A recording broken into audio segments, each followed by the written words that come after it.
এ বন্ধু রে,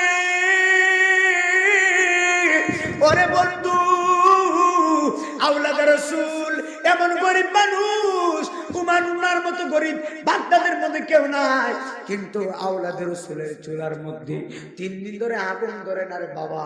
আওলাদ রাসূলও খায় না, সন্তানগুলাও খায় না, বিবি বাচ্চা খায় না। আওলাদ রাসূলের ঘরের মধ্যে 3 দিন ধরে খাবার নাই।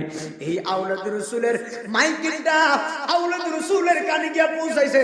আওলাদ রাসূল স্পষ্ট ভাবে শুনতেছেন, মাইকিনের বলতেছে, এ বাগদাদের মানুষ, তোমরা কে আছো? আগামীকাল বাদশা অ্যানাউন্স করে দিয়েছেন, আগামীকালকে বাদশার বাড়িতে জুনাইদ বাগদাদির সঙ্গে কুস্তি লড়াই হবে। যদি জুনাইদ বাগদাদিরে তোমাদের মধ্যে কেউ হারাইতে পারো, বাদশা তোমাদেরকে 10,000 টাকা পুরস্কার পরিদান করবেন। এবার এই কথা শোনার পরে আওলাদ রাসূল চোখের পানি ফালাইয়া ফালাইয়া কাঁদতেছেন। একবার জবান খুলে বলেন, আওলাদ রাসূল যে কান্না করে আমার নবী দেখার ক্ষমতা আছে না? না, আওলাদ রাসূল কান্দে রে বাবা।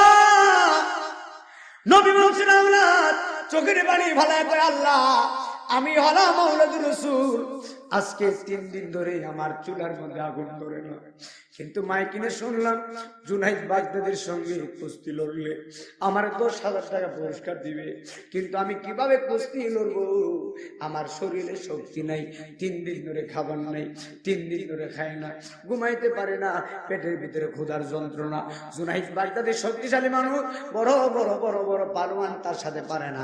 আমার মতো হ্যাংলা মানুষ, আমি কিভাবে জুনাইদের সাথে পারবো? আমি পারলে কিভাবে, পারলে তো আমার পুরস্কার দিবে, না পারলে তো আমার দিবে না। কিন্তু হঠাৎ করে আওলাদ রাসূলের জেহেনের ভিতরে, ব্রেইনের ভিতরে এমন একটা কথা আছে, আওলাদ রাসূল মনে মনে ডাক দেবে, আল্লাহু আকবার।